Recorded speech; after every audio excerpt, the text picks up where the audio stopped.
Before we begin this legendary tale, please hit that like button. If you're ready for an epic Viking adventure, subscribe to our channel for more Norse mythology stories, and comment below telling us where in the world you're watching from. Your support helps us bring these ancient legends to life. The bitter winds of the northern fjords carried more than just the scent of sea salt and pine.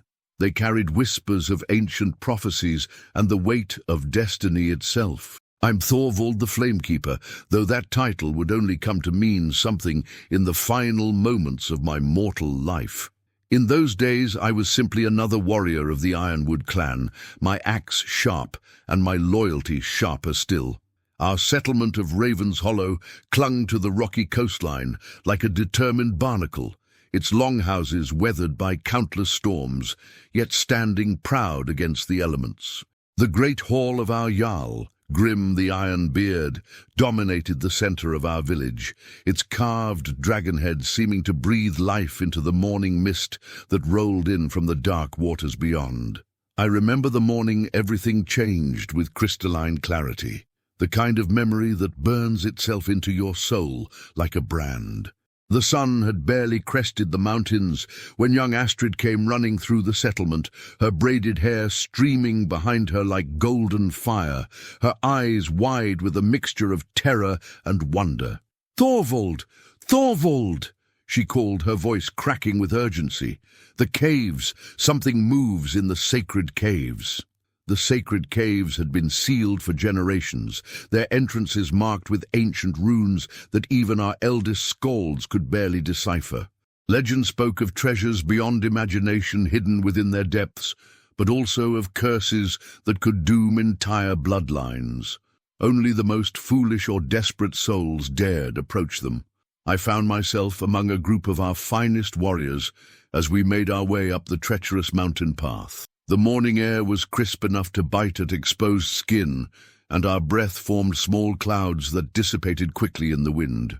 Beside me walked Ulf the Bear Slayer, his massive frame making the rocky trail seem narrow, and Sigrid Shield Maiden, whose prowess with blade and bow had earned her a place in any war party.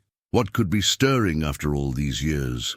Ulf muttered, his voice like grinding stone. "The caves have been silent since my grandfather's grandfather walked these paths." Sigrid's keen eyes scanned the cliff faces above us. "Perhaps the gods have decided our time of peace has lasted long enough. They grow restless when warriors grow soft." As we approached the cave entrance, the very air seemed to thrum with an otherworldly energy. The ancient runes carved into the stone appeared to pulse with a faint, rhythmic light, so subtle that one might mistake it for tricks of the early morning sun, yet too consistent to be mere illusion. The massive stone that had sealed the entrance for countless generations lay shattered into pieces, as if something immensely powerful had burst forth from within. From the depths of the cave came a sound unlike anything I had ever heard, a low, resonant humming that seemed to vibrate through the very stones beneath our feet. It was not quite a growl, not quite a song, but something that spoke to the most primal part of the human soul. The sound carried with it images that flashed unbidden through my mind.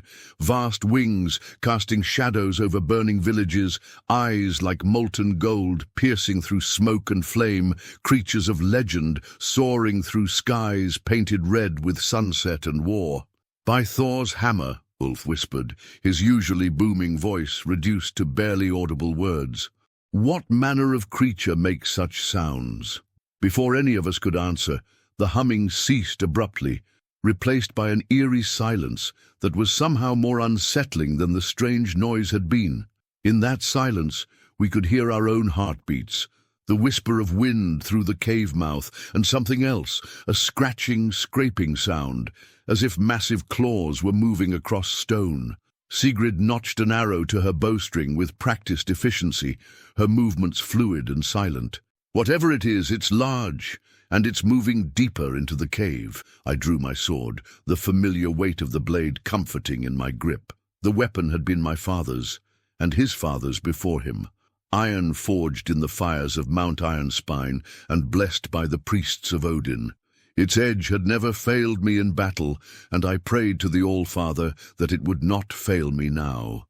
As we ventured into the cave, our torches cast dancing shadows on walls, covered with murals that predated our settlement by centuries, possibly millennia. The images depicted great battles between men and beasts, heroes wielding weapons that seemed to burn with inner fire, and creatures of such magnificent terror that they could only be the dragons of legend. The cave system extended far deeper into the mountain than any of us had imagined. We followed winding passages that seemed to pulse with that same otherworldly energy we had felt at the entrance. The air grew warmer as we descended, and with the warmth came a smell, not unpleasant, but utterly foreign. It was the scent of something ancient and powerful, something that had slumbered in the deep places of the world since the time when giants walked the earth. After what felt like hours of careful navigation through the labyrinthine passages, we emerged into a vast chamber that took our collective breath away. The space was enormous, its ceiling lost in shadows high above our torchlight. But it was not the size of the chamber that struck us speechless. It was what lay at its center. Upon a raised dais of black stone, carved with runes that seemed to writhe and shift in the flickering torchlight, sat an egg unlike anything described in even the most fantastical of the old stories. It was easily the size of a full-grown warrior, its surface not smooth like a bird's egg, but covered in scales that gleamed like polished obsidian. Each scale caught and reflected our torchlight, creating patterns of light and shadow that seemed to move with a life of their own. The egg pulsed with a slow, steady rhythm, like a great heart beating in the darkness. With each pulse, the chamber filled with that strange humming we had heard at the cave entrance, and the runes on the dais glowed with increasing intensity. "A dragon egg," Sigrid breathed, her voice filled with a mixture of awe and terror. The legends were true. Ulf's face had gone pale beneath his thick beard. "We should leave, now. Whatever slumbers within that shell is not meant for mortal eyes." But I found myself drawn forward, as if the egg itself was calling to me. Each step I took toward the dais felt inevitable, as if I was fulfilling some destiny that had been written in the threads of fate long before my birth. The humming grew louder, more complex, weaving itself into harmonies that spoke directly to my soul. As I approached the egg, I could feel its warmth radiating outward. This was not the gentle warmth of a hearth fire, but something far more profound, the warmth of creation itself, of life in its purest and most powerful form. My hand, seemingly moving of its own accord, reached out toward the scaled surface. The moment my fingers made contact with the egg, the world exploded into visions that threatened to overwhelm my senses entirely. I saw the history of the dragons, their glory days, when they soared through skies unmarked by human habitation, their wars with the giants in the dawn times, their eventual retreat to the deep places of the world as the age of men began. But more than that, I saw the future. I saw darkness spreading across the lands like a plague, villages burning not from dragon fire, but from something far worse, a cold, creeping evil that sought to snuff out all warmth and light from the world. I saw armies of the dead marching across frozen wastelands, led by creatures of shadow and malice that made even the fiercest dragons seem benevolent by comparison. And I saw the role that this egg, this single precious life, would play in the battles to come. The dragon within was not just any dragon, but one whose fire would burn bright enough to hold back the darkness, whose courage would inspire a new generation of heroes, whose very existence would tip the balance between light and shadow in favor of life itself. "The darkness comes," I found myself saying, though I had not consciously decided to speak. "The cold death that seeks to claim all living things. This one," I gestured toward the egg, "is meant to stand against it." Sigrid and Ulf exchanged worried glances. They had seen me in the grip of battle fury before, but this was something different entirely. This was the voice of prophecy, speaking through mortal lips. "Thorvald," Sigrid said carefully, "step away from the egg. Whatever visions it's showing you, they're not meant for us to see. But I could not step away. The visions continued to flood through me, each one more urgent than the last. I saw our village covered in ice that never melted, our people frozen in their homes like statues. I saw the great halls of distant jarls crumbling to dust as the warmth fled from the world. I saw the very seas themselves beginning to freeze as an eternal winter settled over all the lands of men. The egg pulsed more rapidly now, and hair-thin cracks began to appear across its surface.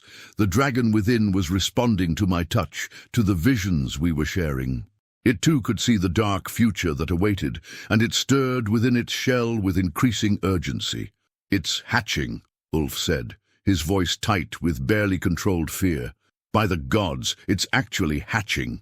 The cracks spread across the egg's surface like lightning frozen in obsidian, each one glowing with inner fire. The humming had become a song now, a melody of such beauty and power that it brought tears to even Ulf's battle-hardened eyes. This was the music of creation itself, the song that played when the gods first shaped the world, from fire and ice. But even as the dragon began to stir toward life, I could feel something else, a cold presence at the edges of consciousness, drawn by the power being unleashed in this ancient chamber. The darkness I had seen in my visions was not some distant threat.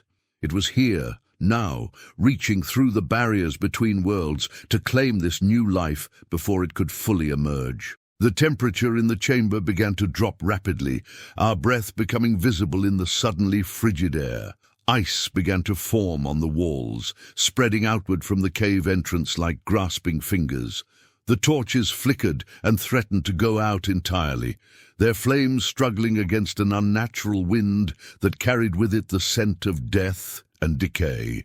"Something comes," Sigrid said, her arrow still nocked, but her hands trembling, not from fear, but from the supernatural cold that was seeping into her very bones. Something that should not exist in this world. Through the cave entrance came sounds that made my blood freeze in my veins, not the roars or growls of any earthly beast, but whispers in languages that had never been meant for human tongues. The whispers spoke of endings, of the final darkness that would claim all things, of the futility of resistance against forces older and more powerful than the gods themselves. The egg cracked further, and I could see movement within. The shifting of wings, still soft with new birth, the gleam of eyes that had never yet seen the light of the world above. The dragon was so close to emerging, so close to taking its first breath and discovering its own magnificent power. But the cold presence pressed closer, and I realized with crystal clarity that the dragon would not survive its first moments of life if the shadow creatures reached this chamber. Whatever was coming would snuff out this new flame before it could grow bright enough to matter, would destroy the hope that the world did not yet know it needed. In that moment of perfect understanding, I made the choice that would define not just my death, but my eternal legacy. I turned to face the cave entrance, placing myself between the emerging dragon and whatever forces of darkness were approaching. My sword felt warm in my grip, as if it too understood the magnitude of what was about to occur.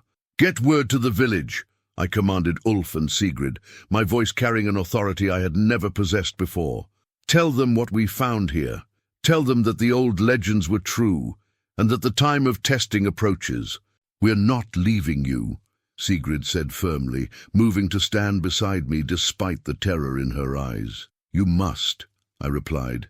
And now there was something in my voice that brooked no argument. Not the voice of Thorvald the ordinary warrior, but of Thorvald the Flamekeeper, though I did not yet know that title would be mine. This dragon must live, and someone must bear witness to what happens here. The skalds must sing of this night, or all will be for nothing. Why, the first of the shadow creatures emerged from the cave mouth like a living nightmare made manifest. It had no fixed form, shifting and writhing between shapes that human minds were never meant to perceive. Sometimes it resembled a massive wolf, with eyes like dying stars. Sometimes a serpent whose coils could encircle mountains, and sometimes something that was purely shadow and malice given substance. Behind it came others, Dozens of them, their whispers filling the air with promises of endings and eternal cold. They moved with the fluid grace of spilled oil, flowing across the stone floor of the chamber like a tide of living darkness. Where they passed, the very stone cracked and crumbled, unable to bear the weight of such concentrated malevolence. The newly hatching dragon sensed the presence of these ancient enemies and responded with instincts older than civilization. Even still trapped within its shell, it began to generate heat, not the simple warmth I had felt before, but a burning intensity that caused the air around the egg to shimmer like a summer mirage. The obsidian scales began to glow with inner fire, and the cracks spread more rapidly as the dragon fought to break free and face its destiny. I raised my sword and felt the blade respond to my will in ways it never had before. The iron seemed to drink in the heat radiating from the dragon egg, and along its edge ran flames that burned with colors I had no names for. Blues deeper than the northern seas, whites brighter than fresh snow under summer sun, and golds that rivaled the treasures of the gods themselves. The first shadow creature rushed toward me, its form shifting and changing with each bound. When it leaped, it was a great wolf. When it landed, it had become something with too many claws and eyes in impossible places. But my blade met it in mid-transformation, and the flame that ran along its edge burned through shadow and malice alike. The creature's death scream was like the sound of winter wind through dead trees, but amplified 1,000-fold. It collapsed into itself, becoming nothing more than a stain of absolute darkness on the stone floor, a darkness so complete that even the brightest flame could not illuminate it. But there were so many others, and they learned from their fallen brother's mistake. They began to circle me, staying just beyond the reach of my burning blade, testing my defenses with feints and sudden rushes. They whispered as they moved, their voices weaving spells of despair and hopelessness that sought to drain the strength from my limbs and the courage from my heart. "You fight for nothing, son of the North," they hissed in unison, their voices like the sound of graves opening. "The darkness has already won. Even now the cold spreads across your lands. Your people freeze in their beds, never to wake again. Your children will know only endless winter, and their children will never be born at all." But their words could not touch me, for the dragon egg continued to pulse with increasing warmth and intensity. Each beat of its great heart sent waves of life and hope through my body, reminding me why this battle mattered. This was not just about one dragon, or even about my own village. This was about the future of all living things, about whether light or darkness would ultimately triumph in the world. Behind me, I heard the sound I had been waiting for, the sharp crack of shell finally giving way completely. The dragon emerged into the world with a sound like controlled thunder, its first breath drawing in the superheated air of the chamber and releasing it as a gout of flame that painted the cave walls in dancing gold and crimson. Even in its first moments of life, the dragon was magnificent beyond description. Its scales were indeed black as obsidian, but they held depths of color that shifted and changed as it moved.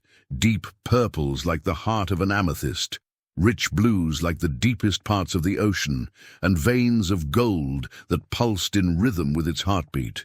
Its eyes were pools of liquid fire, ancient and wise, despite having just opened for the first time. The dragon was no larger than a warhorse in those first moments, but I could sense the power coiled within its relatively small frame.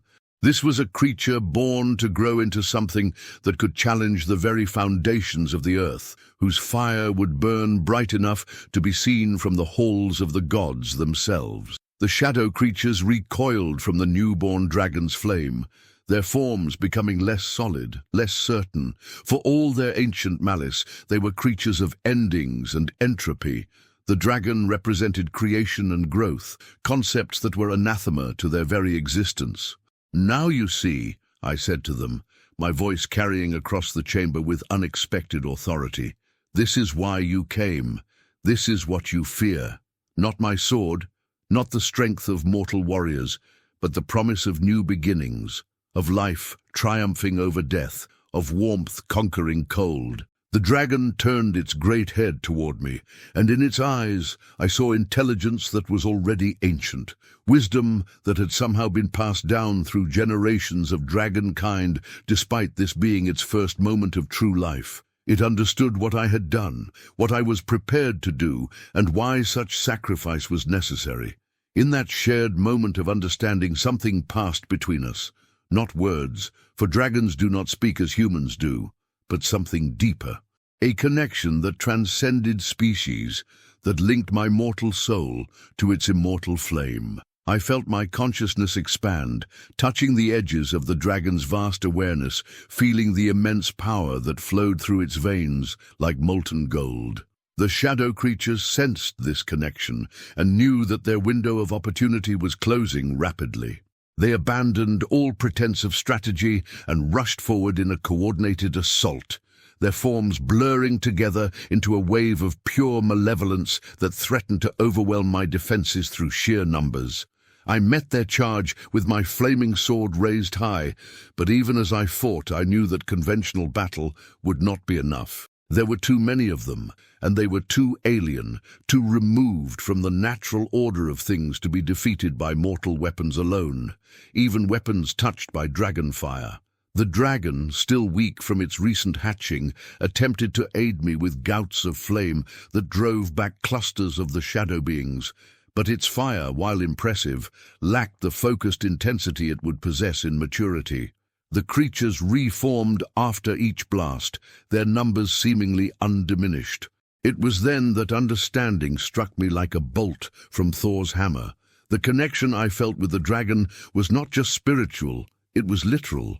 My life force was somehow becoming intertwined with its flame, my mortal essence feeding into its immortal fire.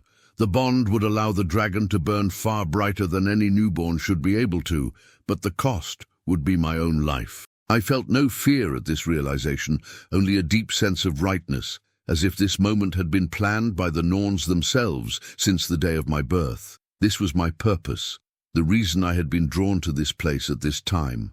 Not to live as a simple warrior, but to die as something far more meaningful, a bridge between mortal courage and immortal power. "Burn bright, young flame," I whispered to the dragon as the shadow creatures closed in around us. "Let my courage fuel your fire, and let your fire carry my courage to the ends of the earth." The dragon seemed to understand my words, for it threw back its great head and roared, not the weak cry of a newborn, but a sound that shook the very mountains, a declaration of defiance that echoed across the realms of men and gods alike.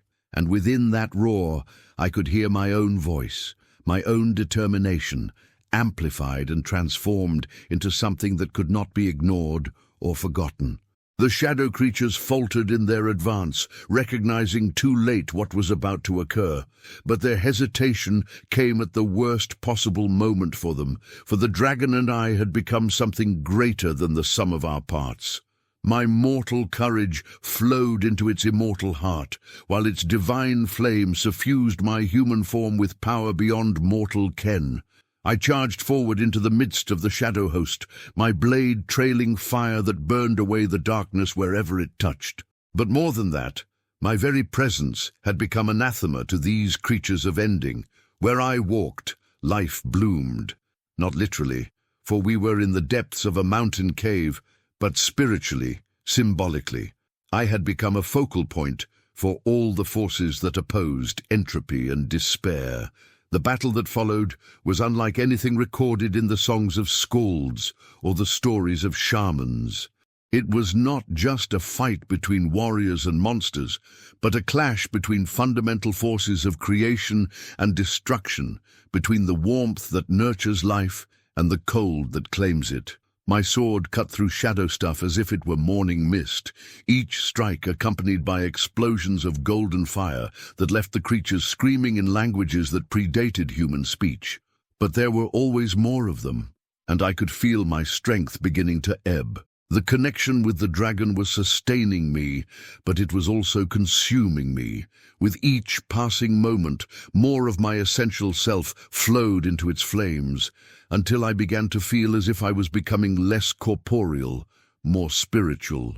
The dragon fought beside me with increasing ferocity and power, its flames now burning hot enough to melt stone, its claws and teeth finding purchase even on creatures made of living shadow. But it too was being pushed to its limits, still so young and small, despite the power flowing through it. It was in the midst of this desperate battle that I made my final choice. Rather than continue to fight a losing battle of attrition, I would give everything at once, pour my entire life force, my entire being, into one magnificent conflagration that would burn away every shadow creature in the chamber and leave the dragon free to grow and fulfill its destiny. I raised my sword high above my head and felt my consciousness merge completely with the dragon's flame. In that instant of perfect unity, I was no longer Thorvald the warrior, but something far greater. I was courage itself, defiance made manifest, the refusal of the human spirit to bow before overwhelming darkness. The explosion of light and heat that followed turned the entire mountain chamber into a forge of the gods. The shadow creatures were consumed instantly, their forms unable to maintain coherence in the face of such concentrated life force. The very walls of the cave were transformed, the ancient stone becoming something like volcanic glass that would shine with inner light for all eternity. When the conflagration finally faded, the dragon stood alone in the chamber, no longer small and weak, but grown to full size in an instant, its scales now burning with perpetual flame.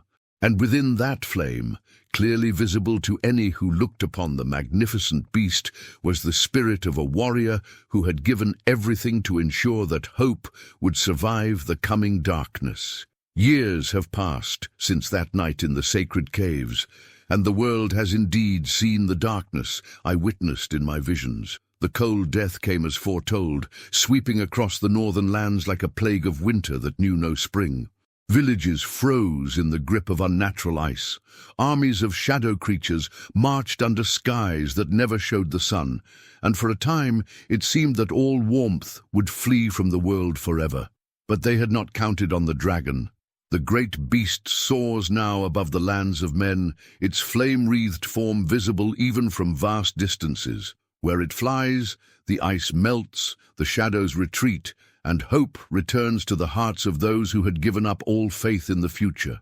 Children who have never known summer warmth gather in the open to watch it pass, their faces lifted toward the living fire that cuts through the endless winter sky. The skalds sing now of Thorvald the Flamekeeper, though they do not always understand that the warrior and the dragon are one and the same. They tell of the man who sacrificed himself to save a dragon egg, and of the dragon whose fire carries within it the courage of a hero.